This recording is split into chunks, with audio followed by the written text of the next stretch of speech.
1, 2. And over 600,000 young Americans are stepping hopefully out into the world this year, looking for their first jobs. The same number faced a similar problem last year. An equal number will face it next year. What chance have these boys and girls in a world already staked out? Now that the land frontier is closed, good morning, son. Have a good sleep? Oh, like a log. Will they find welcome or closed signs on the gateways of opportunity? Blah, blah, What blah. can a How young can you stand it generation look before forward breakfast? to? Wait a minute, What bud. hope is there for youth in the world of tomorrow? The answers to these questions are vital to every man, woman, and child in the nation. They present grave problems to labor, commerce, agriculture, and industry. Their solution should be of primary concern to education and government, for the quality of citizenship. You're telling is at us. stake. The facts involved, however, are both difficult Sorry, and Dad, I gotta do it. He's breaking my The heart. manner in I should think you'd be interested in hearing about opportunities for young people. What opportunities? Say, do you know the motto of the last graduating class? Something lofty, no doubt. Yeah. WPA, here we come. That's super lofty. Well, I guess times change. I remember when I was your age, Sure, I know. You were working for a hardware jobber, and you kept right on till you saved enough to open your own store. Yes. And I don't see... Because times changed, like you said. We got all the hardware stores we need, and all the grocery stores, all the doctors, all the lawyers, all the gas stations, all the everything. But it don't stand to reason that a country with our record could all at once lack openings for young fellas. No, you just try and get a job. Maybe it is difficult, but it's worse to be a quitter. Now, you've got years of school ahead of you, yet you let your friends talk you into believing you're licked already. Well, they know what they're talking about. Now listen, son. I wasn't going to tell you this, but you're the reason we came here all the way from Indiana. You've heard all the talkers. Now I'm going to show you the doers. That's why I brought you and your mother to the fair. Holy smoke, the fair! I forgot where we were. Hey, Grandma! A couple of guys are starving out here. How's the job coming? Hold your horses, Bud. We'll be ready in a minute. He sure do think a lot about his stomach. You probably had a good appetite yourself at his age, Elvira. Lord, Miss Harrison, if appetites was houses, I'd almost all a holler right now. How's the table, Jane? Is it set? All set, Mother. Come on, everybody. Breakfast is ready. That's the best news I heard since I got here. Hi, Mom. Boy, am I hungry. I don't know which I've been looking forward to the most, the fair or your cooking, Mother. Don't pay any attention to him, Grandma. He says that to all the cooks. Well, you can't make a cook mad by liking her cooking. That's a good thing for a young man to remember. I'll say it is. That's how Dad got his corporation. Hey, that's not a corporation. That's private ownership. A man's entitled to a stomach at his age. Anyway, it's nice to have my family with me again. Even if it took a World's Fair to get you here. Well, we thought you had your hands full with just one member of the family. Nonsense. Barbara's been a lifesaver. Really, she has. I'd have been pretty lonely here without her. How is she getting along with that art business she's studying? I don't know, Tom. It's over my head. I gave up when she told me pictures on calendars weren't art. Wonder what in the world's keeping her. Badge, your breakfast is ready. We're waiting for you. Well, we may be waiting, but I don't think it's noticeable. Morning, Dad. Good morning, Babs. Morning, Mother. Morning. Morning, Grandma. Morning, dear. And that's for a fresh little brother. That's a fine way to treat a guy that's come all the way from Indiana to see you. The fair, of course, had nothing to do with it.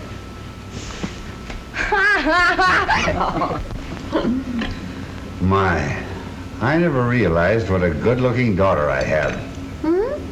Oh, pardon me, we had. Grandma, do you have to run an all-night lunchroom for our boyfriends like Mom did? No, there's only one, and I don't see him very often. Why, of course. Jim Treadway from back home. He's working at the fair. You couldn't do better, Babs. Jim's a fine boy. Chip off the old block. He's going places. Not with me, he isn't. What are you trying to do, get rid of me? Oh, Jim's a nice fellow, of course, only I'm not in love with him. But, Babs, I thought you had, you know, some sort of understanding. That was in high school. I was young then. I'm grown up now, and I have better judgment. When do we get a peep at your better judgment, kid? Well, I didn't know you were going with anybody else, Babs. Is it somebody we know? Now, Jane, there's plenty of time. We just got here last night and you want to know everything before she even gets a chance to say hello. There's nothing to get excited about. I'm not in love. At least I don't think I am. Oh, I was afraid something like this would happen. Oh, stop flying off the handle. I know all about it. Who is he, Babs? He's Nicholas Makaroff, my art teacher. Oh, so you turned out to be a teacher's pet. I suppose you take him an apple. That will do from you, young man.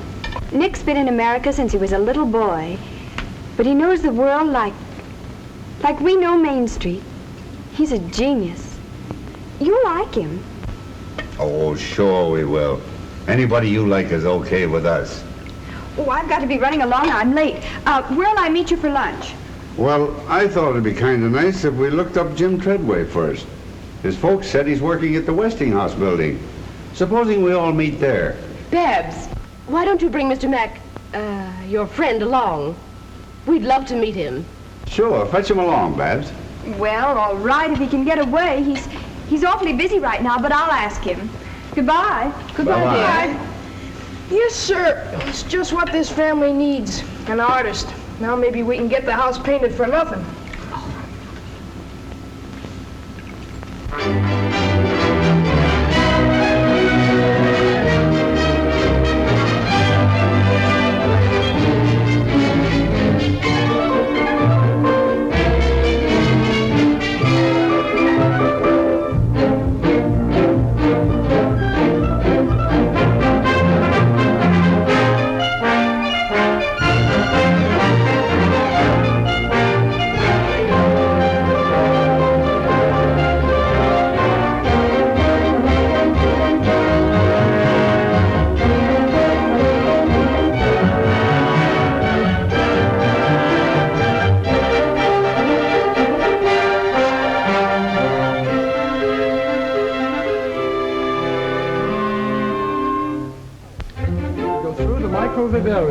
To the playground of science. Hiya,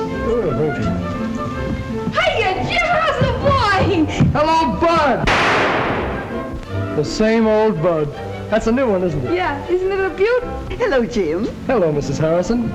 How are you, Mrs. Middleton? Oh, Jim, it's so good to see you. You're looking fine. It's good to see you again.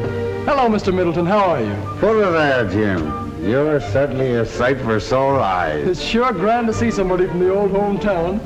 When'd you get in? Just last night. Your father and mother saw us off. They said if we didn't look you up the first thing, they'd never speak to us again. Say, Jim, just what do you do around here? Are you a boss or something? Well, not exactly, Bud. I'm sort of backstop for the guides. When they can't answer a question, I take a crack at it. If I don't know it, I look it up, which is often. Gee, I didn't know you were that smart. I'm not, Bud. But you see, before the fair opened, we took a special course of instruction to prepare us for the questions the company thought might be asked. Well, do they stick you very often? And how? Why, just this morning, a lady asked me how long it'd take to read the microfile in the time capsule. We've been reading a lot about the time capsule. Could we take a look at it? Why, sure. We can get to it this way. Oh. Time capsule of cupuli, deposited on the site of the New York World's Fair on September 23rd, 1938, by the Westinghouse Electric and Manufacturing Company. If anyone should come upon this capsule before the year AD 6939, let him not wantonly disturb it, for to do so would be to deprive the people of that era of the legacy here left them. Cherish it, therefore, in a safe place. 5,000 years from now, the peoples of the future will look back on us as we look back on the early Egyptians and Babylonians. The time capsule down there is actually a message from our time to theirs. Those who open and study it will know more about us than any man living today. But, Jim, how in the world do you know it'll last so long? Because the copper tools of the ancients have come down to us from even farther back. The capsule is made of a still better copper alloy called cupuli. It's hard as steel and equal to pure copper in resistance to corrosion. Well, what I'm wondering is how anybody will know how to find it in the year, what was it, 6939? How to find it, what's in it. In fact, everything about it was printed in a book of record of the time capsule. It's on permanent paper that's been distributed throughout the world. To libraries, museums, laminaries, monasteries, temples, every safe place imaginable. Well, who picked the stuff that was to go in it, Jim? A committee, aided by authorities in every field of science and the arts. It's a complete record of our civilization. Is this exactly like the capsule? Yes, and it's cut away so you can see how it's packed. These side cases show you the variety of things in it. Look, there's a woman's fan. The ladies have to reveal a lot about us to future scientists. It sure will. They'll think we're nuts. Are these little reels the microfile? Yes. It's hard to believe, but on these small reels of film are reproduced all these books, papers, and magazines. It's a record of 10 million words and 1,000 pictures. Well, how will they read them? A small microscope is included. But there are also instructions how to make a large reading machine. Also, how to make a motion picture projector for the 3 special newsreels. I suppose cloth and things like that are in it, too. Everything from samples of fabrics to a dozen different kinds of common seeds. I bet a nickel I know something that isn't in it. Mickey Mouse. You'd lose, Bud. Mickey Mouse, Dick Tracy, Barney Google, they're all there. Even toys and money. Why, the list of contents alone takes up 17 pages of fine print. Boy, they weren't fooling when they made that capsule, were they? It's the brains of the world done up in a small package. And it's the most permanent exhibit at the fair. It'll still be here when the rest of this place is nothing but dust. That's remarkable. Have you got time to show some of the other sites, Jim? All you can use. You men go along. Jane wants to write some postcards home. We'll look around and meet you later. Well, that's the writing room over there, the glass enclosed room. Perhaps you'd like to enter our letter writing contest. Letter writing contest? What's that, Jim? Well, both the folks who write and receive the best letters home from the fair each week are awarded cash prizes. The winners are announced every Sunday evening during our Letters Home radio program. See if you can get me the dope on that contest while you're over there. I might just as well have some of that cash as the next guy. Pretty sure of yourself, aren't you, Bud? Well, they can't shoot you for trying. Well, looks like the shop of old Watch the Birdie Schultz. Remember him, Jim? 6 deluxe portraits for $1. Well, you'd better take another look. He never had a camera like that one. That's a television camera. Holy smokes, does it work? Of course. You go down there, Mr. Middleton. You can see and hear Bud on a whole row of television receivers. You better be good. Bud, this is Frank Wells. Frank, this is Bud Middleton from the old hometown. Hiya, Bud. Hiya. Now, just act and talk naturally. Oh, is it going? It's on. Hiya, folks. This is Clark Gable Middleton speaking. As you can see if you've got your television sets turned on. What state are you from, Bud? Indiana, the greatest state in the world. And if Grover Whalen's listening in, New York's okay, too. Well, what do you think of the fair? Well, as a guy I once studied about said, I came, I saw, and I'm almost conquered. How am doing, Dad?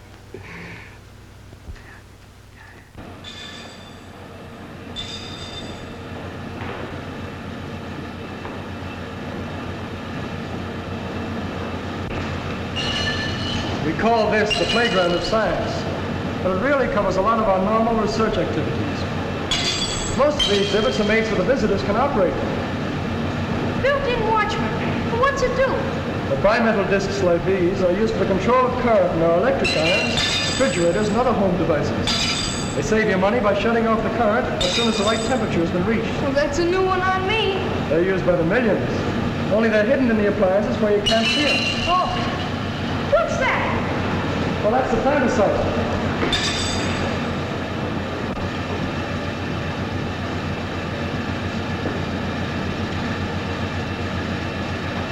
See, Jim, don't you ever feel bad about passing up that chance to play pro football? Well, once in a while, I get the urge to plow into a line. But outside of that, there's more kick to this game. Oh, you don't have to kid an old friend of the family. I guess it must be pretty interesting. What gets under your skin about research is the attitude of the men in the labs. They work on the principle that nothing is impossible. You hear that, Bud? Oh, sure, but I don't believe it. Open your eyes, Bud. The proof's all around you. Why, the whole fair is a product of research. Uh-huh.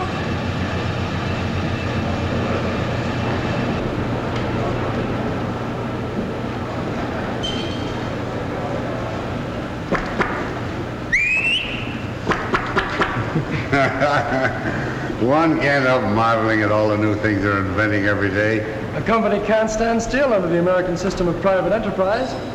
It has two ways to go, back or forward. If it can make better products than the other fellow, it moves ahead. If it can't, the other fellow gets the business. But in either case, the public benefits. You mean in better goods? Yes. That's where fellows like me come in. In our research labs, we have four main jobs. We must constantly improve our existing products, so more people will be enabled to buy them. We must try to lower their cost by cutting waste of effort and material. Then we must anticipate the demand for new products before people realize they need them. Well, that's only 3 jobs, Jim. I kept count. The last is industrial prospecting. Like prospecting for oil or gold. Sometimes we hit gushers, like radio, mechanical refrigeration, or air conditioning. Then 100 new industries spring up and thousands of new jobs are created. And another boost is given to our standard of living. Just remember that, Bud. Well, here's something else that might interest you, Bud. Here's the oscilloscope. Talk or blow or whatever you did before into the mic, and you'll see your voice projected on the screen.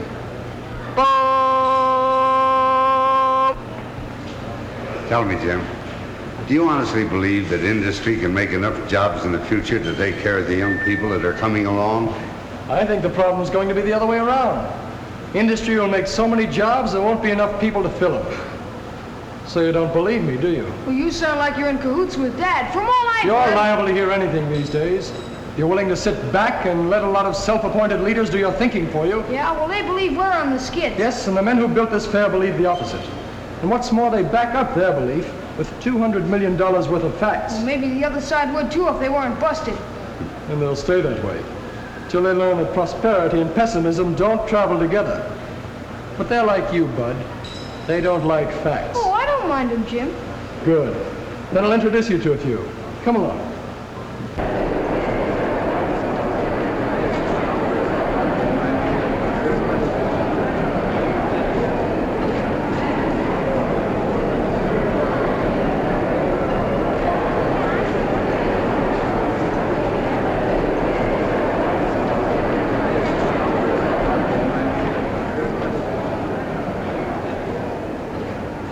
Isn't it wonderful, Nick? Beautiful. I guess we're a little early. What do you want to do? Anything but inspect this temple of capitalism. Oh, Nick. Look at them. Their eyes popping out of their heads, drooling over the very things that are taking away their jobs. Now, Nick, don't get all excited.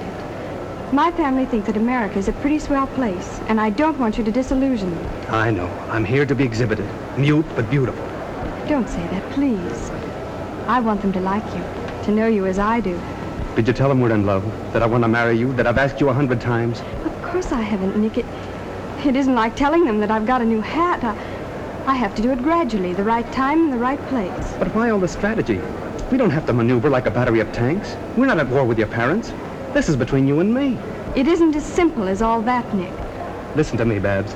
If there's one thing in our lives that doesn't concern other people, it's our marriage. We can slip away after lunch, and by dinner time, you can be Miss Smeckerle. Not so fast, Nick. Give me a chance to find out whether I really love you or not. Then if I do, all right. I want my family's blessings beforehand, not when they can't help themselves. Afraid of being cut off with the proverbial shilling, darling? No. Money doesn't count where love is concerned. No, of course not. Here are some people who believe in finding out things for themselves. These boys and girls are all members of the Science and Engineering Clubs. They're sponsored by the American Institute of the City of New York to encourage the scientific knowledge of young people. The movement's spreading over the whole country. Now, this is the kind of a thing that appeals to me. Do these same kids stay here during the whole fair, Jim? No, there's constant rotation. Each group stays here only a short time. Altogether, about 1,000 of them get a chance to use the lab. You know, Jim, the children seem to think that I'm an old fogey. But I just can't help believing that our welfare is rooted in character, not in panaceas. To me, systems don't seem to count half so much as the right kind of men and women, like these kids are going to be. You can get my vote on that any day. No system can make up for bad citizenship. No, sir. Well, I think I'll go find Mother and Jane. I'll see you at lunch. All right, Mr. Middleton. I'd like to show Bud a few more things. He's a pretty hard fellow to convince. Yeah, but I think he's weakening. So long, Dad. By the way, Bud, how's Babs? Okay. Is she going to be here today? I heard her say she was coming out here for lunch, but you never tell about women. Desperate spurt, hitting those dishes with everything she has. She's consistently diving in the bottom of the dark and greasy water to search for knives and forks. Dishwater splashing around terrific rate all over Mrs. Drudge. That rubber apron isn't much help now. She's splashing so hard it's getting all over me, and it's a little dangerous attempt to give a blow-by-blow account of what's going on in that dishpan. There's a lot of action over here. She's mopping up with a towel to get the water of some of the dishes she dried a few minutes ago. That water in the pan is an awful messy-looking sight, folks. I wish you could see it. Incidentally, in the entire operation, the dishwasher would use a total of only 15 quarts of water, which is a lot less than Mrs. Drudge's used. And now over here, Mrs. Drudge washes dishes just like Tom. That water's not coming out, and remember, folks, Takes him an hour to wash a plate. The heated dishes, Then he usually drops when that it. door's open. I mean, he gets more water on the floor than on the dishes. That's why I never let him help me anymore. Mrs. Drudge, come on. Now, I know he's smarter than you Very are. fast, Mrs. Drudge, come on, please. Hurry, Mrs. Drudge, before it's too late. That water's coming out very fast. Too late. There's the last drop of water, folks. The contest is over in exactly 7 minutes and 58 seconds. In that time, Mrs. Modern has washed 50 dishes and 40 pieces of silverware. Well, it's all over, Mrs. Drudge. You may as well rest now. As I said before, ladies and gentlemen, this contest is going to be scored on 3 counts. First, the time it takes to do the dishes. Unquestionably, Mrs. Modern wins on that score. Second, the cleanliness of the dishes. They are clean, they are dry, and sparkling. They do honor to any woman's table, so Mrs. Modern wins point number 2. Her dishes are certainly cleaner.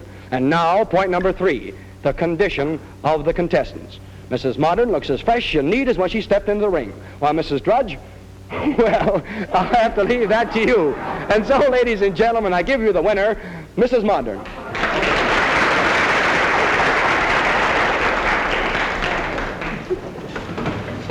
I'm tired just from what that announcer said. Did you hear him, Mother?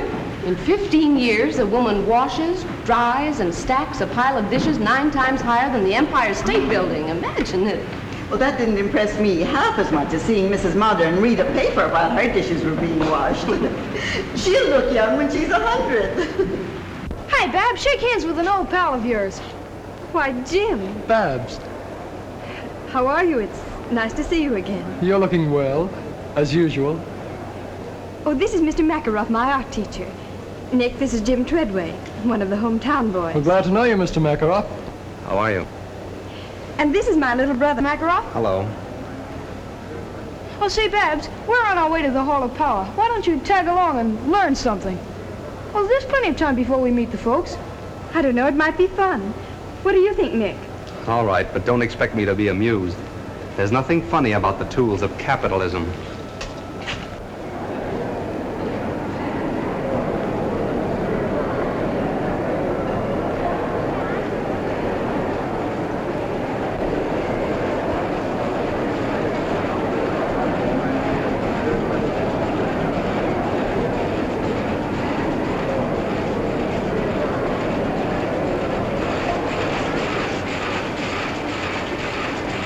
Look at that machine-baked ribbon. 7 at a time. Ain't it a honey? You'd be nearer right if you called it a Frankenstein's monster. No, that's in the movies. Why do you call it that, Nick? Machines like this destroy jobs. Think of the number of people who'd be working if we didn't have these power looms. Yes. I guess every woman in America would be weaving, and every home would be a sweatshop producing clothes for the family, like they were before we had power looms. I don't think I'd like that very much. I don't think you'd like homespun clothes either. Grandma tells me they didn't have much style, but they cost so much in hard labor you wore them till they fell apart. That's what the Cossacks do in Russia. Every couple of years they peel off their duds like sticking plaster. It might interest you to know that only the peasants do that. Not here they don't. We ain't got any. But you didn't answer Nick's question. I mean about looms like this keeping people out of work. A fellow with a red beard asked me the same thing the other day. He waited while I looked it up. Now, there were 4 textile mills in America in 1800. They employed a few hundred workers and used water power. Today, with electric and other power, around 1 million persons are employed in the textile industry. And clothes are so cheap, no one has to make his own. That, I think, answers your question. What's over here, Jim?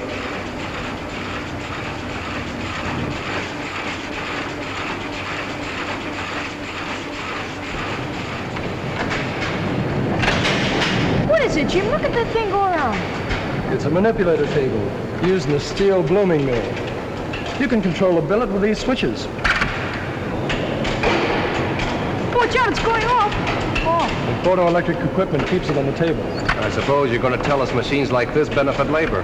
And how? Not many years ago, steel making was a dangerous occupation. Now, the safest place a steel man can be is in the mill. It's safer than his home. That's right, capitalistic propaganda. Oh, you're kidding, Jim. I'm stating a fact. I know one steel plant that employs 10,000 men. While 15 of them lost their lives at home and other places, not one was lost in the steelworks.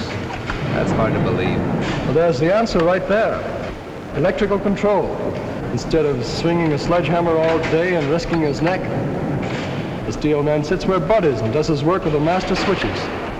Well, if one man can do all that with a machine, then I agree with Nick. It can't help but lessen jobs. Here's why they don't, Babs. It's very simple.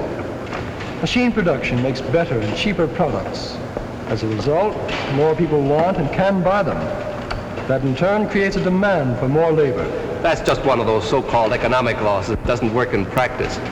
It works in steel, printing, textiles, and automobiles, and they're the most mechanized industries in the country. Yes, but... Let's go see what's over here, Nick. All right.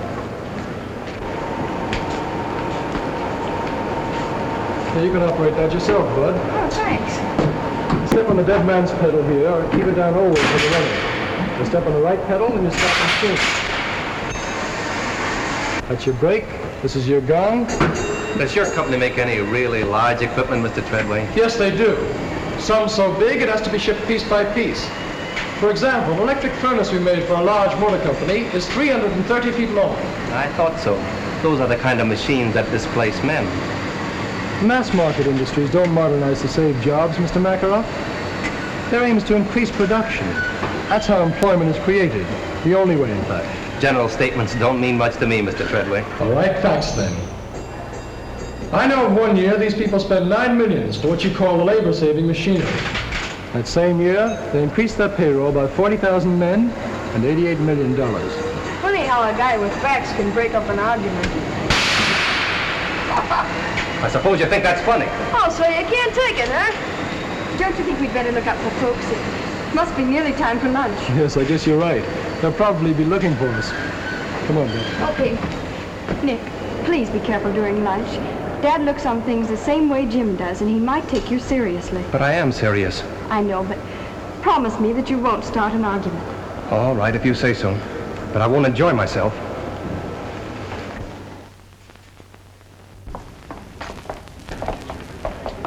Now, we'll expect you for dinner tomorrow, Mr. Makarov. And please come early. Then we can have a chance for a nice, long talk. Thank you very much. I'll be glad to come. Sorry I have to break away now, but I must get back to school. Au revoir. Goodbye, Mr. Makarov. I enjoyed meeting you all. Sorry, but I must go. Au revoir. Goodbye. Babs. Oh, boy, was that a meal. I could go for chow like that all the time. You do, and you'll wind up in a sideshow. Well, did I behave all right? You were fine. Only don't misinterpret Dad's approval of Karl Marx. He thought you were talking about relatives of Groucho and Harpo. I don't believe I know them. Well, see you in class, Babs. Adios, linda mia. Now, I won't take no for an answer. You're coming to dinner, too, and like it. Hey, Jim, how about showing Dad the Hall of Science? He'll go for that. I'll be glad to, Bud. Fine. How about you, Mrs. Harrison? Would you care to join us? No, thank you. I want to show Jane and Barbara some of the things in the Hall of Electrical Living. Well, say, Electro, the motor man, will be doing his tricks at 2 o'clock. Let's meet there. All right. Come on, Jane. Barbara.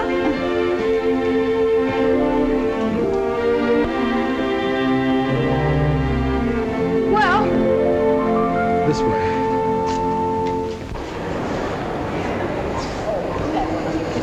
Yes. That's what I call smart. Making time the theme of the home exhibits. I don't get it. What's smart about it? Well, if there was one thing a woman in my day never had enough of, it was time. It was her master. Some had two, if they had a bossy husband. Don't tell me you're against him. No, indeed. Only against slavery. Domestic or otherwise. That's why I like electrical engineers. They signed our Emancipation Proclamation. Oh, I love it.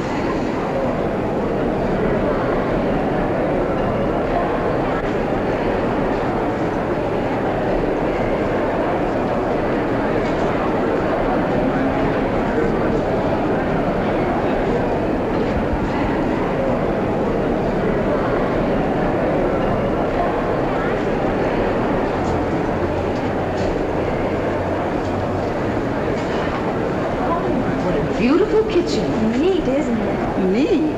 Nothing. It's a paradise. No one who hasn't cooked over a wood stove by the light of a kerosene lamp can really appreciate what it all means. The steps it would save. The good old days, eh, Grandma? Yes, and anybody who wants them can have my share. This is the new electric dishwasher. That's keen. Bud and Dad would sure go for it. They're the official dish dryers. Tom's going to get me a dishwasher like that for my birthday. It's the last thing he ever does. But, Mother, your birthday was last month.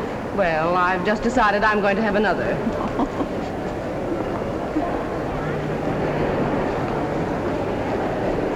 This is nice. And very modern. Masculine, too. Miss, is that a three-way floor lamp? Yes, madam. Step over here. You should show Nick these rooms, Barbara. It's a subtle way to set his feet in the right part. Well, what do you mean, Grandma? Well, even artists have to live, so there's no harm in showing them how you'd like to do it. Oh, that's old-fashioned. There are more important things today than homemaking. Maybe, but I don't know what they are. I always figured raising my family and keeping your grandfather well-fed and happy was pretty important. So did he. But Nick's different. He wouldn't care if you fed him sawdust. He just isn't interested in such things. We put away a mighty good lunch for a fellow who doesn't care. But he doesn't care, really. He's an idealist. You should hear him in class. He talks more about Aristotle than he does art. Did he tell you how Aristotle got the time to be a philosopher? No, I don't believe he did. Well, he talked the richest woman in all Greece into marrying him. And so, ladies and gentlemen, with a great deal of pride and pleasure, I present to you Electro, the Westinghouse Moto Man. Electro, come here. And here he comes, ladies and gentlemen, walking up to greet you under his own power.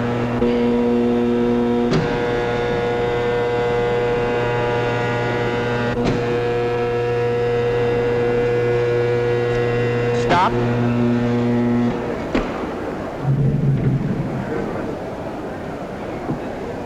You see, all I need to do is to speak into this phone, and Electro does exactly what I tell him to do. Sometimes. But I don't see why I'm telling Electro's story when he's perfectly able to tell his own. So let's listen and see what Electro has to say to us today. All right, Electro, will you tell your story, please? Who? Me? Yes, you. Okay, Toots. Ladies and gentlemen, I'll be very glad to tell my story. I am a smart fellow, as I have a very fine brain of 48 electrical relays. It works just like a telephone switchboard. If I get a wrong number, I can always blame the operator.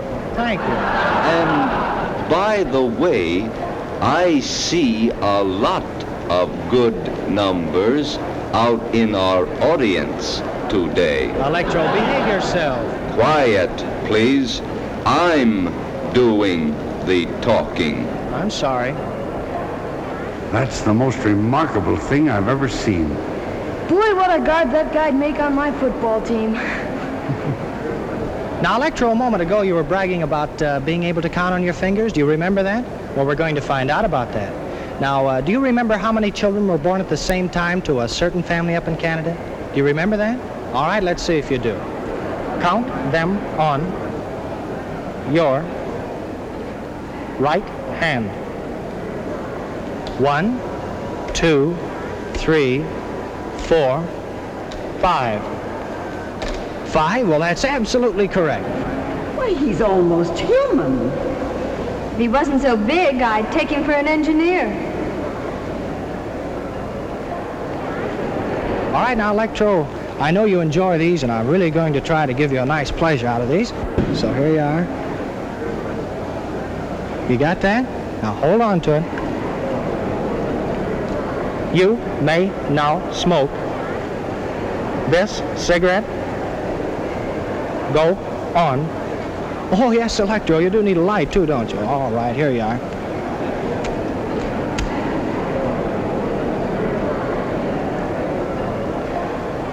And, folks, he's only 2 years old, too. Just learning. How can he do all those things, Jim? He's full of motors, gears, cams, and photoelectric cells. You could fill a book with all the electromechanical principles involved in the thing. All he lacks is a heart and a brain. If you ask me, I'd say he had nothing but brains. Well, then all he lacks is a heart. He's not the only one. What's an 8-letter word for a gusty wind in Patagonia? Begins with W. Have a heart, Grandma. How can I write a prize-winning letter with you asking about wind and things? Oh, I'm sorry, Bud. I won't do it again. Well, that's all right. I'll give you a lift when I finish this. If I ever do.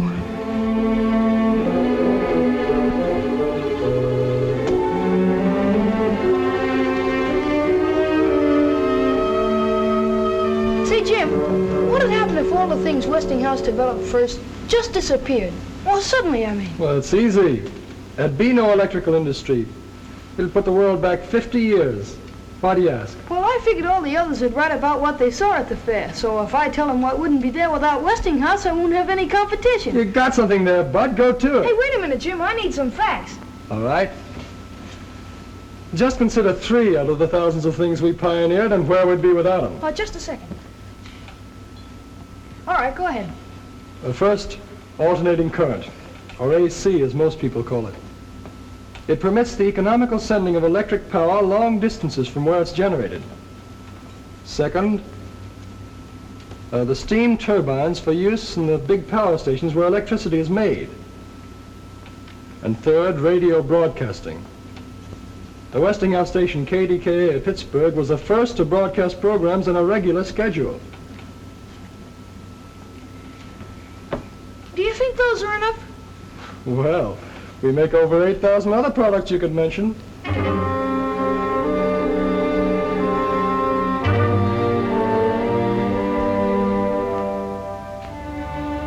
don't like that guy either, Jim.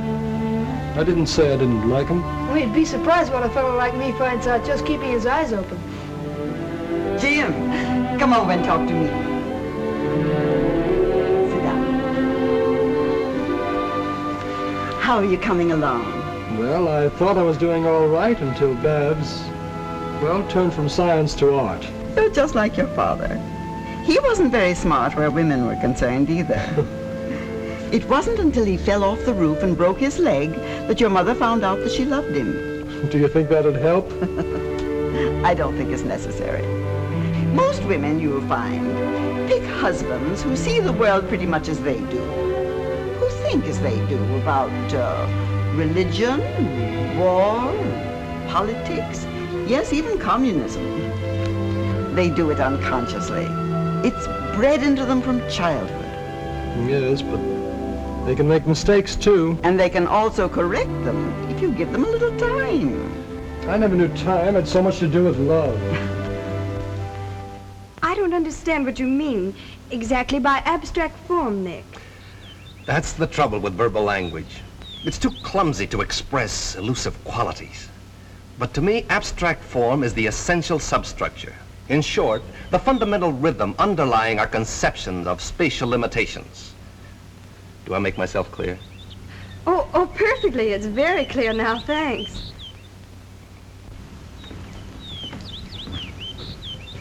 Say, this weather's almost as good as Indiana's. Don't get up. What do you got there, Mr. Makaroff? One of your paintings? Yes, it's a work that I'm rather fond of. A good piece of abstract painting, don't you think?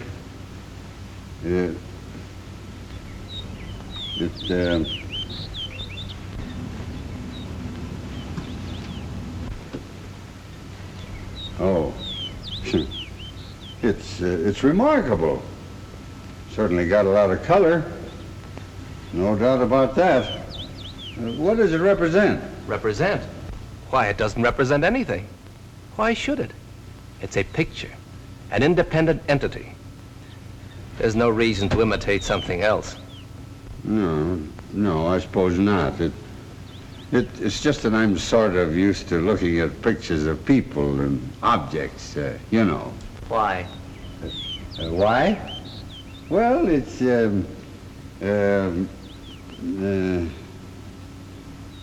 why?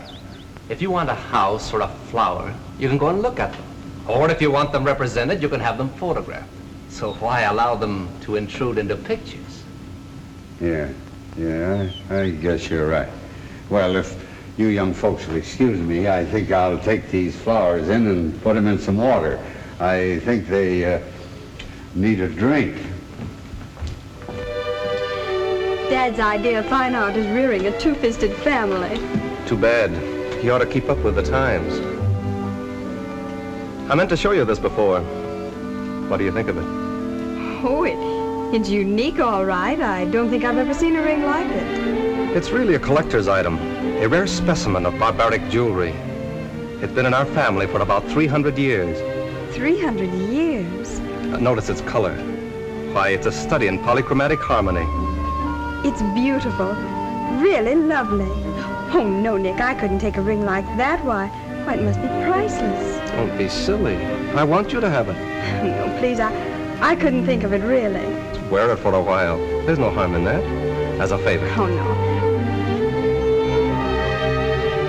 Now you're being provincial, Babs. Well, just for a week or so.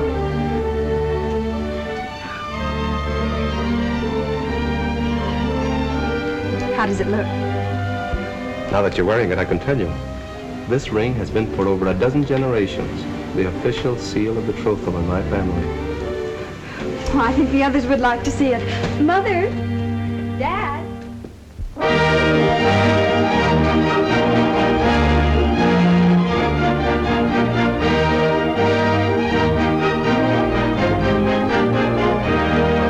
It's too big to describe in a song or a sonnet, so dress yourself up in your best bib and bonnet. The Westinghouse mat has a welcome upon it for you when you come to this fair. Well,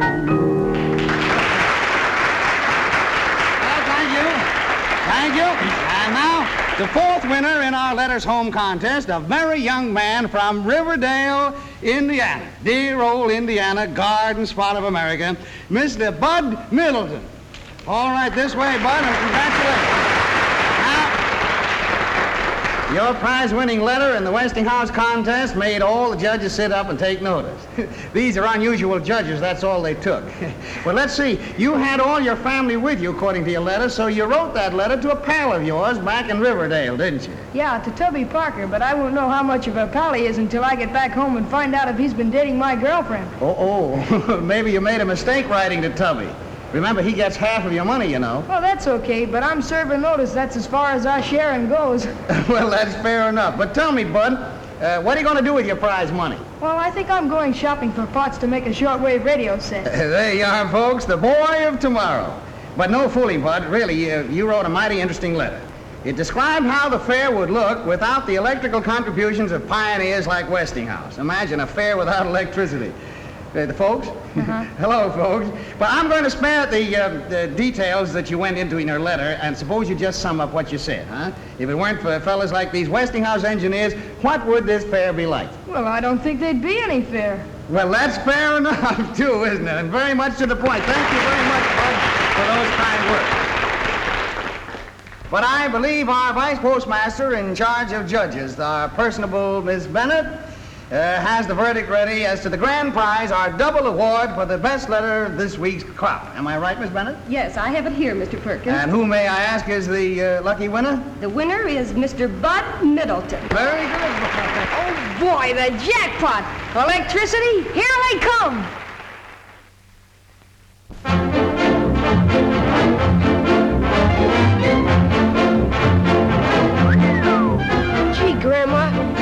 sea of New York, the bigger it gets. It's the same as Main Street, back home, only larger and busier.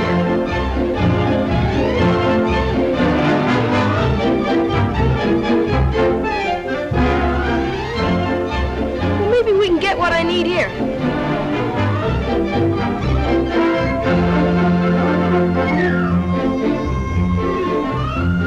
I wonder if they've got any new gags.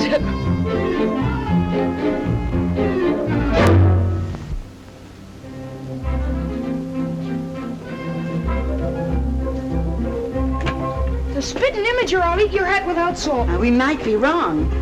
May I see the box of rings in the middle of the window, please? Why, certainly. You can search the city, but you won't find a nicer piece of costume jewelry. It'll seem all right, Grandma. That's a perfect copy of a ring in a Moscow museum. Is it very expensive? Well, I'll be very honest with you. It's worth more, but you can have that for $2. And at that price, I'm practically giving it away. I'll have a half a dozen, if you please.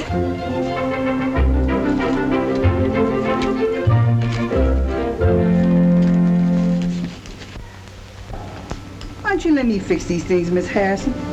You know, Big Feet, that's my next to last husband. Big Feet say I make sandwiches that knock your eye out. That's why I'm doing them, Elvira. I have use for my eyes today. Huh. Ears is all you need. If that foreign gentleman's coming, he sure got a powerful tongue. Mr. Makarof's to be the guest of honor. Hello, Grandma. Hello, Elvira. Honey, you sure is dogged up. My. You look lovely, dear. Anything I can do to help? Oh, I nearly forgot. You left your ring on my dresser. My ring? That means bad luck of some sort. Grandma, I've got my ring. Why, they're absolutely the same. Where'd this other ring come from, I wonder? I don't know. Hello, everybody. Can I help? Oh, what's the matter with you, Babs? Are you sick? No. No, I'm all right. Oh, I declare I think you'd lose your head if it wasn't glued on. Here, it's your ring. I found it on my dresser. What's wrong? Don't you want it? The very same. Why, they're all alike.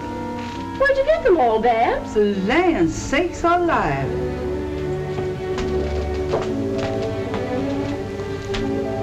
Do you know what this is all about, Mother? Me? How should I know, Jane? Come on now, take these sandwiches in and stop looking at me as if I'd stolen your purse.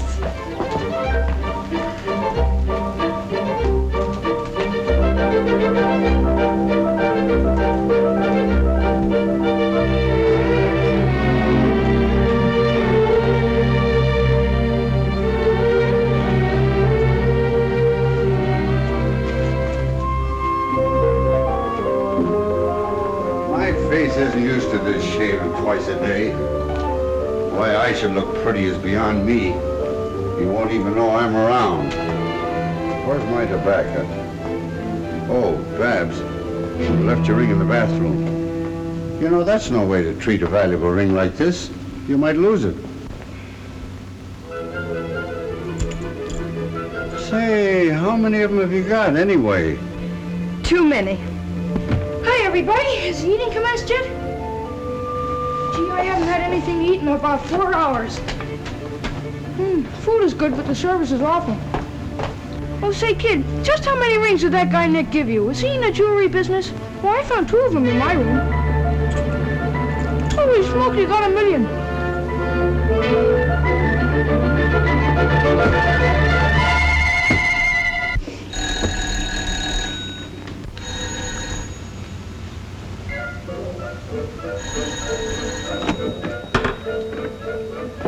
Good afternoon. Is Miss Barbara in? Yes, sir, Mr. Macko. There's all here. Come right in, sir. Just lay your head on the table there, sir, and follow me. Mr. Mackerel.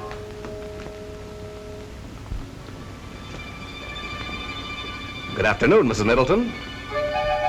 Hello, Bud. Mrs. Harrison.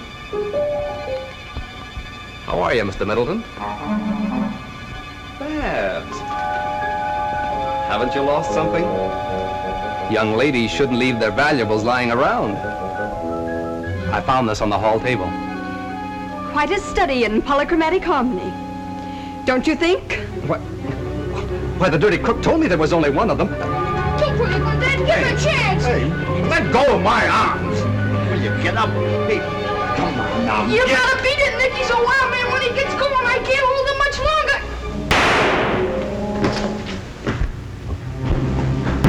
Land sakes alive, who all done busted what? I think you scared him, Dad. He didn't even wait for a chow.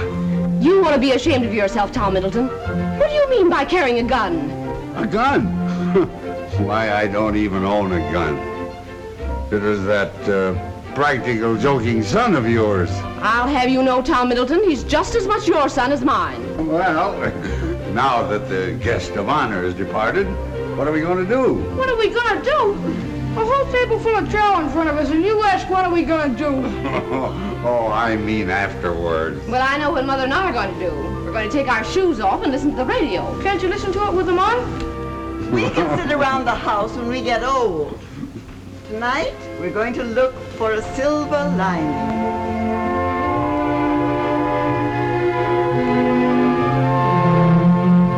Just 46 years ago this month, I was doing the same thing, watching the lights of a World's Fair, the Columbian Exposition at Chicago.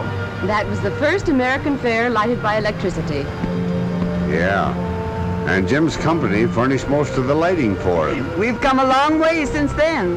Say, Jim, did you hear about the dame asking when the keepers feed the lagoon?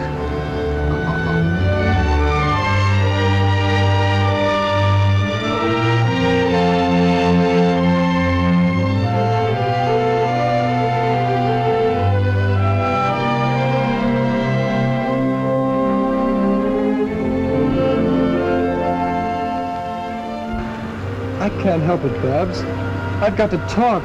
Please, Jim, not now. Just let me hold on to you.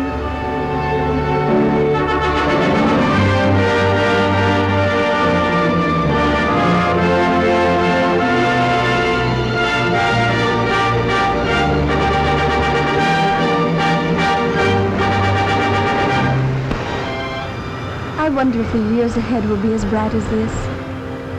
We haven't seen anything yet, darling. Why, all this is merely a sample of the real world of tomorrow.